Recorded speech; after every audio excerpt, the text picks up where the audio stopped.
오늘은요, 감사가 안 되는 세 가지 이유라는 제목으로 함께 은혜 나누기를 원합니다. 오늘은 이제 올 한 해 추수한 곡식에 감사하는 추수감사절입니다.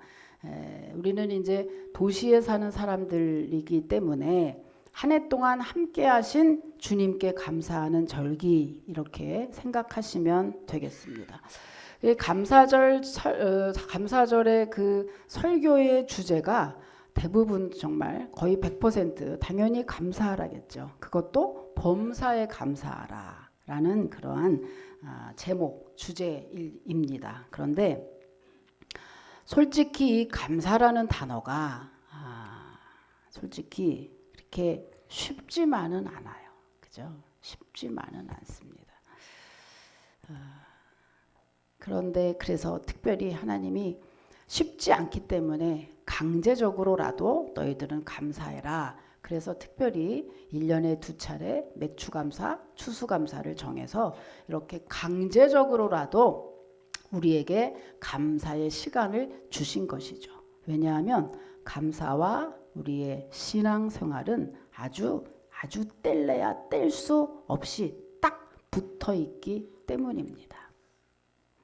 그 20년 전에 서울에 이 다드림 교회라는 작은 교회가 있었어요. 근데 이 교회 담임 목사님은 김병년 목사님인데, 뭐 이렇게 사진 나올 거예요. 이 김병년 목사님을 비롯해서 10가정이 모여서 개척한 교회였습니다. 그런데 개척하고 얼마 안 있어서 이 사모님이 셋째 아이를 출산하고 나서 갑자기 쓰러진 거예요. 그런데 쓰러지면서 식물인간이 돼버립니다. 뇌경색이었어요. 그때부터 목사님은 사모님 병수발하랴, 자녀들 공부시키고 목회까지 하랴, 그 생활이 장장 20년째 지속되고 있습니다. 그래서 이 김 목사님은요, 성경을 읽을 때 가장 힘든 말씀이 감사하라, 기뻐하라는 이 말씀이었대요. 그도 그럴 것이 이 사모가 식물인간이 되면서 그분은 어땠겠어요? 그분이 기도원을 찾아다니면서 기도했는데 20일 금식 기도를 2차례나 했고요. 5일, 7일 이런 철야기도, 금식 기도를 정말 밥 먹듯이 하고 정말 인간으로서 최고로 할 수 있는 것은 다 해봤다고 해요. 그런데 지금까지 아직까지 응답이 없다고 해요. 그러니 그 목사님이 감사가 너무 힘들다, 감사라는 말씀을 읽기가 참 힘들다라는 그것이 얼마나 공감이 됩니까? 그죠? 그런데 그럼에도 불구하고 성경은 범사에 감사하라고 우리에게 명령을 하고 있습니다. 한번 확인해 볼까요? 데살로니가 전서 5장 16절에서 18절까지 다시 한번 우리들이 곱씹으면서 확인합니다. 읽으십시오. 시작.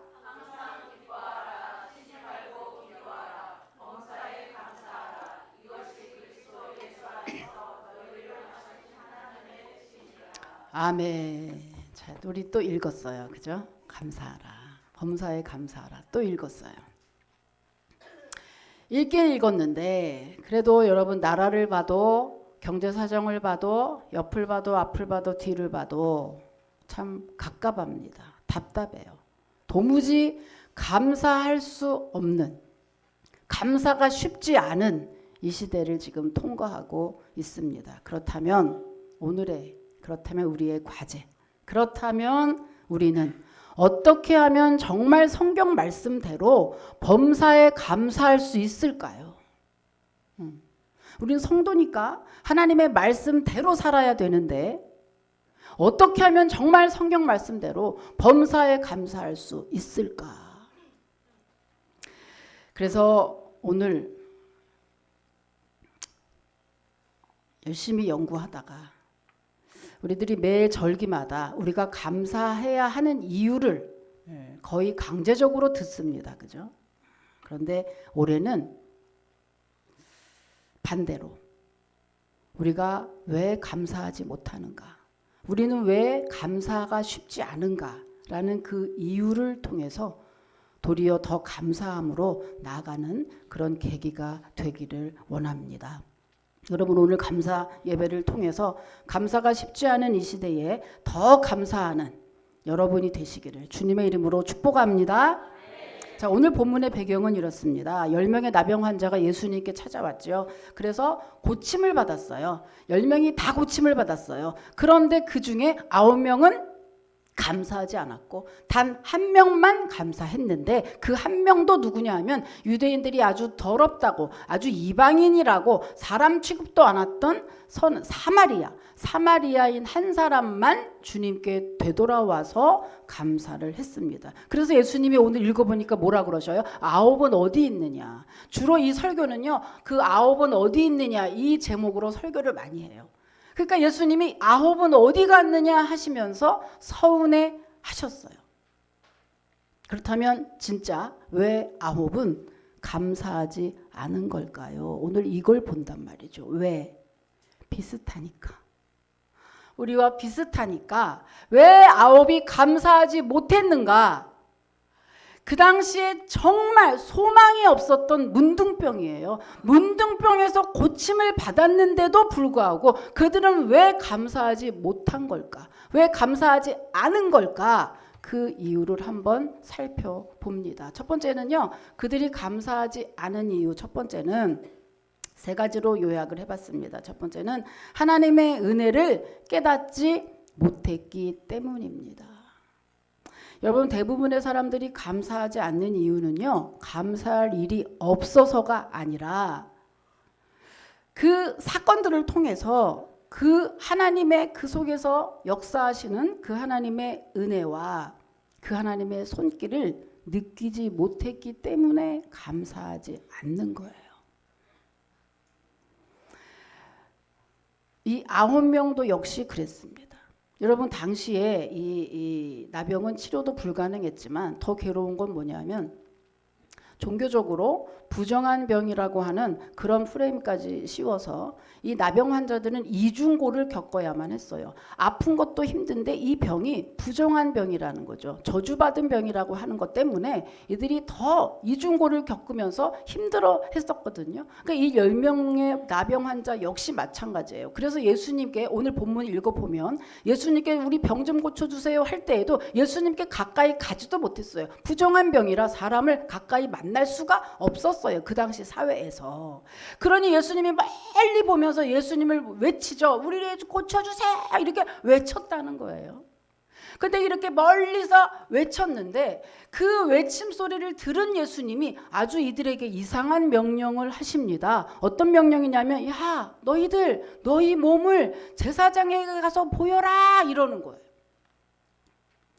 그때 당시에 여러분, 부정한 병에 걸린 사람들은 완치 판정을 요즘에는 의사한테 가서 받지만 그때 당시에는 나 부정한 병에서 나았습니다 라는 완치 판정을 제사장에게 가서 몸을 보이고 판정을 받아야 됐어요. 그러면 그 제사장이 너 진짜 낫네 하고 이제 고립됐으니 가족도 만날 수 있고 동네에 들어와서 동네 사람도 만날 수 있고 성전에 와서 예배도 드릴 수 있다라고 하는 것을 판정을 그렇게 이제 선포를 합니다. 그렇기 때문에 제사장에게 먼저 몸을 보이라고 한 거예요. 자, 이 말은 반대로 무슨 말이에요? 병이 낫지 않았는데 제사장에게 가라고 하는 것은 이미 낫다는 얘기잖아요. 근데 이 환자들이 뭐야? 반신반의하면서도 예수님의 말씀에 순종을 해서 제사장에게 몸을 보이러 내려가던 중에 그들이 고침을 받게 됐습니다. 그런데 이 10명이 다 고침을 받았는데 그 중에 9명은 그 길로 자기 집으로 가서 그죠? 그냥 기쁘고 얼마나 좋아요. 불치병에서 고침을 받았으니. 그래서 그 가족과 함께 환호와 기쁨을 누리죠. 그런데 단 한 명 그 사마리아인은 오던 길을 되돌아가서 예수님께 감사합니다. 내 병을 고쳐주셔서 감사합니다 라고 이렇게 감사 인사를 했다는 거예요. 자, 그러면 여기서 우리가 여기서 이상한 거 한 가지 있죠. 그죠? 여기서 궁금한 게 한 가지가 있다. 왜 10명이 고침을 받았는데 같은 상황, 같은 질병에서 고침을 받았는데 왜 9명은 감사하지 않고 단 1명만 감사했던 걸까요? 9명과 1명의 차이점은 과연 뭘까요? 인간성일까? 착하고 못됐다 인간성일까? 아니라는 거예요. 그 9명은 그 문둥병을 고침을 받는 과정에서 하나님이 고치셨다고 하는 하나님의 은혜를 깨닫지 못했던 거예요. 그리고 단 1명은 그 하나님의 은혜, 그 하나님의 손길을 발견한 거예요. 아, 그렇다. 맞다. 우리의 몸을 만드시니까 주님이시고, 그리고 아무리 어려운 병도 주님이 고쳐주시면 하실 수 있구나라고 하는, 다시 말하면 어때요? 지금 누구 때문에 이렇게 됐어요? 예수님 때문에 고쳤잖아요. 바로 그 예수가 하나님이 보내주신다고 약속했던 그 메시아, 곧 우리를 구원할, 우리를 영혼을 구원하고 육신도 구원할 수 있는 영육의 구원주가 되시는 예수 그리스도시구나 라고 하는 것을 자기의 치료를 통해서 그 은혜를 깨닫게 된 거예요. 이 1명은. 그래서 깨달음과 동시에 어때요? 예수님께 가던 길을 뒤돌아서 가서 예수님께 감사를 했던 거죠. 그죠? 그게 그래서 여러분 오늘날 우리의 삶도 역시 마찬가지입니다. 이때만 그런 게 아니고 오늘날 우리의 삶도 여러분 우리에게 여러분 어떠세요? 감사합니다. 감사하십시오. 이러면 제일 먼저 생각나니 감사할 게 있어야 감사하죠. 이게 제일 먼저 드는 생각.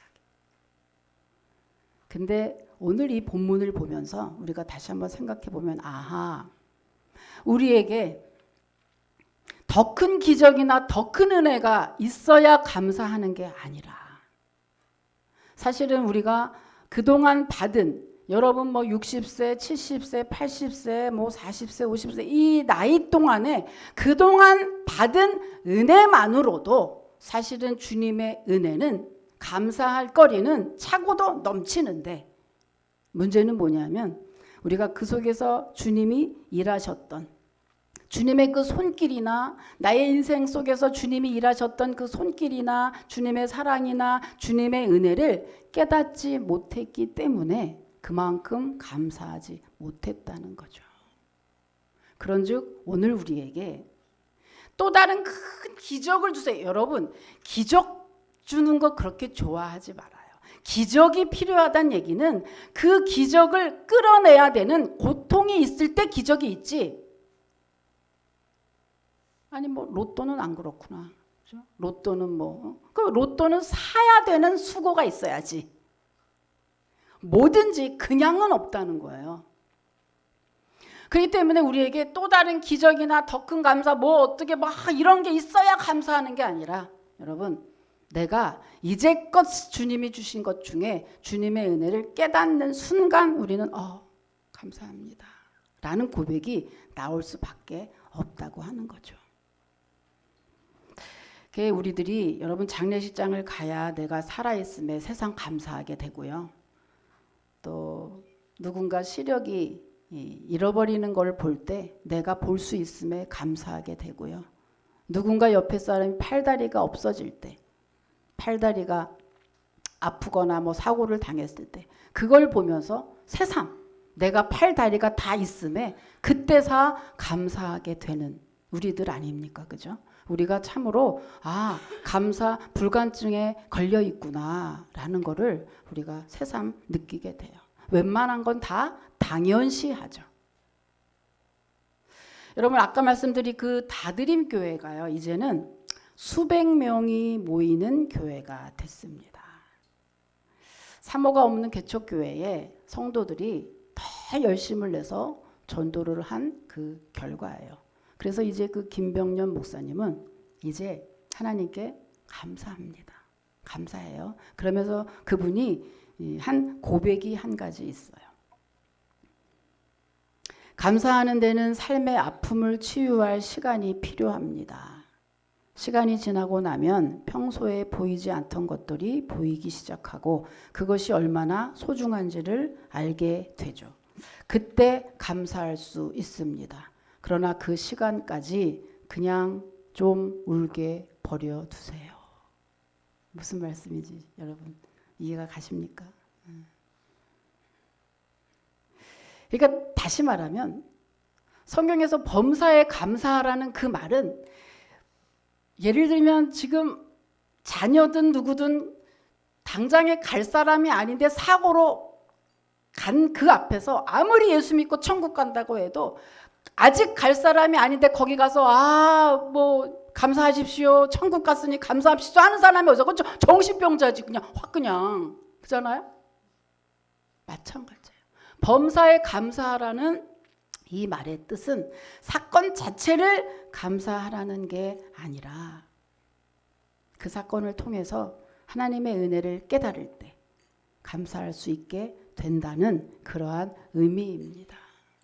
그런즉 여러분 아무쪼록 오늘을 기점으로 이제 범사에 감사한다라는 그 의미를 여러분이 아셨으니 지금은 비록 힘들고 어려운 일이 있다 할지라도 지금은 감사가 안 되는 일이 있다 할지라도 그 속에서 아무쪼록 여러분은 그 속에서 일하시는 그 주님의 은혜를 깨닫고 그 은혜를 발견하는 데에 여러분이 집중하신다면 시간이 지나면 반드시 그 사건 속에서 주님이 어떻게 일하시고 얼마나 나를 사랑하시고 어떻게 나를 선하게 인도하셨는지를 알게 되기 때문에 결국에는 우리는 감사함으로 하나님께 감사만 남는 줄 믿습니다.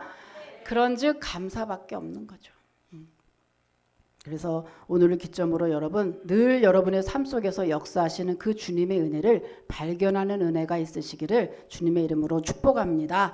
두 번째 감사가 안 되는 이유 두 번째는요. 감사의 기준이 너무 높기 때문입니다.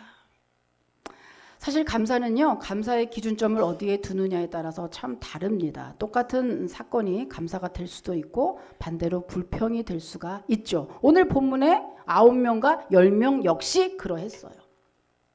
똑같은 상황이지만 누구는 감사하고 누구는 당연시하고 그냥 갔잖아요. 어떤 사람은 한 끼 밥에 감사하지만 어떤 사람은 더 양질의 것을 구하면서 불평하기도 합니다. 같은 조건이지만 어떤 사람은 감사하고 어떤 사람은 불평하죠. 왜냐하면 감사의 기준점이 다르기 때문입니다. 그렇다면 성도의 감사의 기준은 무엇이 되어야 할까요? 그것은 우리의 기준, 얼만큼 해야 감사하는 걸까? 얼만큼 해야 집이 있어야 감사할까? 결혼을 해야 감사할까? 뭐 어느 정도의 뭐 직위가 있어야 감사할까? 뭘 해야 감사할까? 어디까지가 감사의 조건일까? 궁금하시면 여러분. 성도의 기준은 성경이죠. 그죠? 성도의 기준은 성경인데 성경에 보면 주기도문에 보면 우리의 최소한의 감사의 기준이 나와요. 거기가 어디냐면 우리에게 일용할 양식을 주옵시며 그랬어요. 그러니까 적어도 이 말은 무슨 말이에요? 적어도 일용할 양식이 있으면 감사의 조건이 된다는 것. 최소한의 감사의 조건이 만들어졌다라고 하는 겁니다. 여러분이 이제 좀 있으면 우리가 또 점심 식사 할 거잖아요. 닭볶음탕을 먹는데 그냥 밥도 아니고 고기를 먹으니 얼마나 감사해요. 그죠? 다시 한번 또 우리 외칠까요? 감사합니다. 시작! 감사합니다. 충분히 여러분은 감사한 사람들이에요. 정말 감사한 사람임을 여러분이 가슴속 깊이 믿으시길 축복합니다. 어떤 사람이요, 한 달 동안 이런 실험을 했어요. 한 동네를 정해놓고 집집마다 매일 현관 앞에 10,000원씩 놓아둔 거예요. 한 동네에. 그러니까 첫째 날 사람들이 이상하다 하면서 10,000원이 있으니까 줍죠. 그게 이제 첫째 날 사람들이 이상하다면서 죽었는데 둘째 날도 마찬가지로 자꾸 이제 돌아보면서 이상하다 이러고 또 이제 집어넣어요. 그런데 이제 동네에서 소문이 바닥에 나기 시작을 합니다. 어떤 사람이 이사를 왔는데 그 사람이 우리 동네에 10,000원씩 주는 거다. 이제 어디에서 10,000원이 오는지 이제 알았으니 이제 마음이 편하네요. 그러면서 이제 자 시작을 하는 거예요. 그래서 그 사람이 정말 감사하네. 2주쯤 지나니까 이제는 돈이 언제 오나 나와서 기다리기 시작을 하더래요. 3주쯤 되니까 감사하는 마음도 없이 당연히 내 돈이다 생각하고 그냥 넣는 거예요. 4주째 되니까 아주 자연스러운 일상사가 돼버렸어요. 이제는 아무런 의식도 없이 너무너무 당연하게 그냥 넣어요. 근데 이제 실험이 한 달 동안 실험했으니까 실험이 끝나는 마지막 날 돈을 주던 사람이 평소와 달리 돈을 주지 않고 그냥 동네 한복판을 지나갔습니다. 그랬더니 이상한 반응이 터져 나오기 시작해요. 동네 사람들이 지나가면서 불평을 하기 시작하는 거예요. 아니 여보시오, 오늘은 돈 안 줘? 내 돈 왜 10,000원 안 줘? 내 돈이잖아. 내가 돈 다 이거 예약해서 오늘 쓸 때가 있다니까. 왜 돈을 안 줘? 이러고 불평커녕 항의까지 하기 시작을 해요. 여러분, 이 동네 사람들이 참 이상한 걸까요? 이상하죠. 이상하죠. 근데 동네 사람만 그런 게 아니라, 그죠? 사실은 오늘 우리의 모습이 바로 이 동네 사람들과 같다. 산소 4분만 못 먹어도, 그죠? 4분만 못 먹어도 그대로 가는데 산소에 대한, 공기에 대한, 자연에 대한, 건강한 거에 대한, 그죠? 두 눈, 코, 입, 유튜브 보면 그런 거 굉장히 많이 나오잖아요. 두 팔, 두 다리가 있는 거에는 절대 감사하는 사람이 없다는 거예요. 너무나 당연하다고 생각하죠. 그러니까 우리들이 감사할 게 얼마나 많이 있어요. 마치 이 동네 사람들처럼 하나님이 주신 갖가지의 은혜는 다 당연한 것이고 내게 없는 것 같고 불평하는. 왜요? 나의 감사의 기준이 너무 높아져서 감사할 게 나는 하나도 없는 것 같은 그렇게 사는 게 혹시 내가 아닌가. 나는 오늘도 감사보다는 불평을 더 많이 하고 이 시간에 오지 않았는가. 여러분 다시 한번 자기를 뒤돌아보는 그러한 계기가 되셨으면 합니다. 여러분 세 번째입니다. 감사하지 못하는 이유 세 번째는요. 욕심과 비교의식 때문입니다. 뭐니 해도 우리가 감사를 하지 못하는 이유는요. 욕심 때문이에요. 지금 있는 거에 감사하는 건 감사하죠. 그런데 그 이후에 감사합니다 했어요. 밥도 먹고 건강하고 감사합니다 했는데 그래도 라는 생각이 들어요. 그래도 라는 거기서부터는 이제 욕심이에요. 여러분 욕심과 감사는 공존할 수 없습니다. 왜냐하면 욕심이라는 이 단어는 사탄 마귀에게 속해 있고 그리고 감사는 하나님께 속해 있어요. 그래서 은혜를 한순간에 바꿔놓는 것도 욕심이에요. 이제 은혜가 충만하고 이렇게 하면 저 같은 경우도 굉장히 여기에서 왔다 갔다 할 때가 많아요. 이것도 감사해요. 주님 이 교회에 이렇게 주신 것도 감사해요. 위아래 주시고 이게 총 합하면 50평입니다. 너무 감사해요. 이러다가도 욕심이 확 들어가면 안 감사해요. 내가 얼마나 기도하고 얼마나 울고 얼마나 열심히 해도 이게 뭐예요? 10년이 됐는데 이게 뭐예요? 계속. 그러니까 여러분 천국과 지옥이 우리 마음에 있잖아요. 우리 마음 안에 늘 대기하고 있어요. 근데 감사를 많이 하면 천국 안에 있어. 천국 굳이 갈 필요 없고 그냥 여기가 이게 천국이 오니. 근데 여러분 어때요? 불평을 계속하면 당연히 감사가 다 잃어버리고, 불평을 하니까 내 마음이 지옥이 되더라 언젠가부터. 그래서 지옥이 되는 거죠. 순식간에 여러분 감사와 불평의 이 단어 속에서 이게 많아지면 천국이 됐다가 이 불평이 많아지면 지옥이 됐다가 천국과 지옥이 늘 우리 마음 가운데 있다는 사실이에요. 그러니까 여러분 어때요? 이거를 전부 지옥으로 바꾸는 핵심 역할을 하는 게 누구냐? 욕심이라는 거예요. 욕심만 들어가면 모든 게 다 싫어버려. 갑자기 감사한 게 갑자기 다 사그러져 버린다는 거예요. 여러분 이 욕심은 그럼 어디서부터 올까? 욕심이 어디서부터 왔을까? 욕심은 비교의식에서부터 와요. 자, 그냥 혼자 가만히 이걸로 감사해, 이걸로 감사하고 너무 좋아. 그러다가 갑자기 옆에 누구 제 40평 50평 아파트 갔대. 그러면 여기서도 너무너무 행복하다가 갑자기 40평 50평 아파트 당첨돼서 아파트 살았대. 그때부터 올라가기 시작하는 거야. 혈압이 올라가. 그 혈압이 올라가면서 뭐가 돼요? 내 남편은 왜 이래? 나는 왜 이래? 내 부모까지 올라가. 내 부모 처음부터 나한테 이렇게 여기 금수저도 못 대고 이런 식으로 나를 키웠기 때문에. 그러니까 이게 꼬리에 꼬리를 물면서 결국엔 뭐가 돼요? 지옥이 돼버리는 거예요. 아까까지도 나는 그냥 빌라 그냥 뭐 15평 여기 빌라도 너무 감사해요. 이러다가 금방 그 친구의 전화 한 통에 그냥 지옥으로 달려가 버린다. 그러니까 욕심의 다른 얼굴은 바로 비교의식입니다.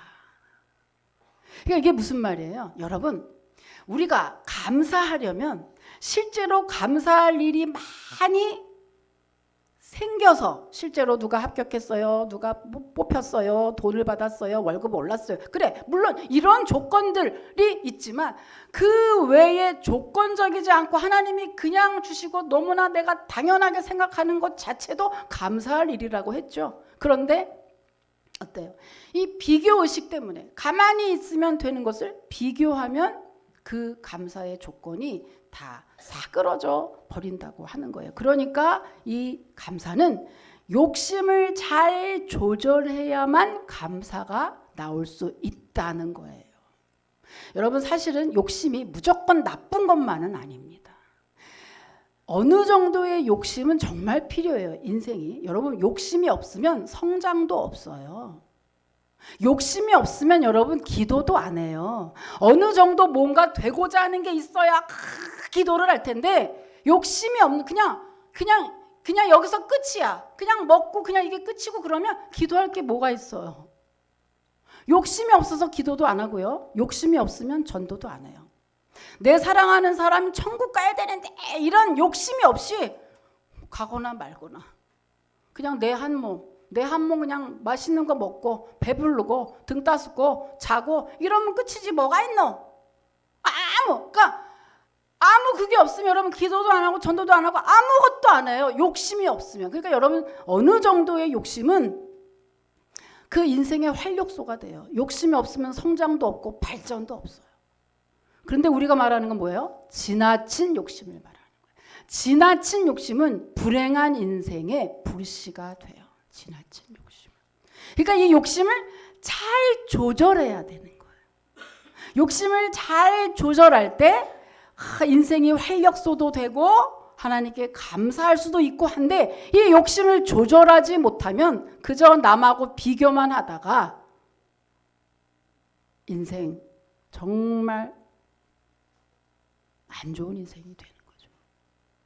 여러분 짐 스토벌이라고 하는 분 여기 이제 나오는데 이 짐 스토벌이라고 하는 분 대단한 분이에요. 내러티브 텔레비전 네트워크라고 하는 NTN 방송국의 창립자이자 대표거든요. 근데 이분이요 놀랍게도 시력 장애인이에요. 18세에 희귀병을 앓아서 눈이 멀게 됩니다. 시력 장애인인데 시력 장애인이면 18세부터 시력 장애인이면 뭐 해봤자 어느 한계가 있지 않겠느냐? No, 그렇지 않아요. 이분이 미국의 전 국가대표 역도 선수를 지내고요. 뿐만입니까? 부동산 중개인, 기업가, 또 칼럼니스트, 중개인, 이렇게 해가지고 이분이 집필한 책만 해도 30권이 넘어요. 정말 성공적인 그런 삶을 사는 사람이, 아직 죽지 않았어, 사는 사람이에요. 이분이 쓴 책이 여기 이기는 자의 지혜도 있지만 대부분 돈을 이렇게 벌면 된다는, 백만장자가 되면 이렇게 하라는 돈에 대한 그러한 책을 많이 썼어요. 그만큼 돈이 있다는 얘기인데 여러분 어때요? 18세부터 한쪽 눈이 아니라 아예 두 눈이 다 멀은 시력 장애인이라니까요. 대단하죠. 이분이 뭐라고 썼냐면 최고의 유산 상속받기라는 그 책에 이렇게 썼습니다. 감사란 참 아이러니한 것이다. 정말 감사해야 할 것 같은 사람들은 감사할 줄 모르고 거의 아무것도 없는 사람들은 많은 경우에 감사하며 산다. 여기에 아무것도 없는 사람은 꼭 자기를 얘기한 거예요.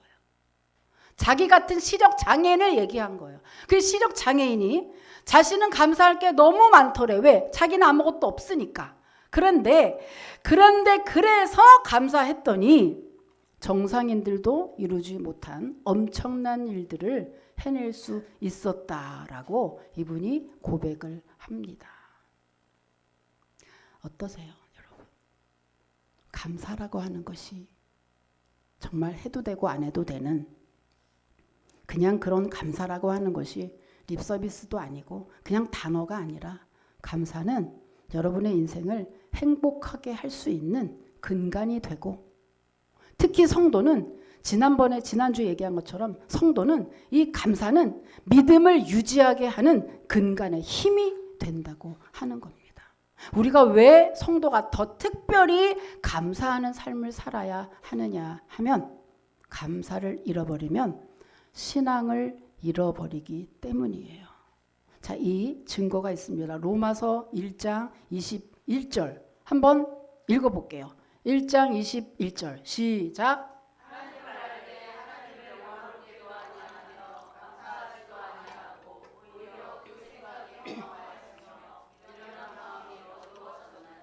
네, 보면 무슨 말이에요? 감사하지 않은 신앙의 결과는 뭐예요? 생각이 허망해지고 미련한 마음이 어두워지게 되는.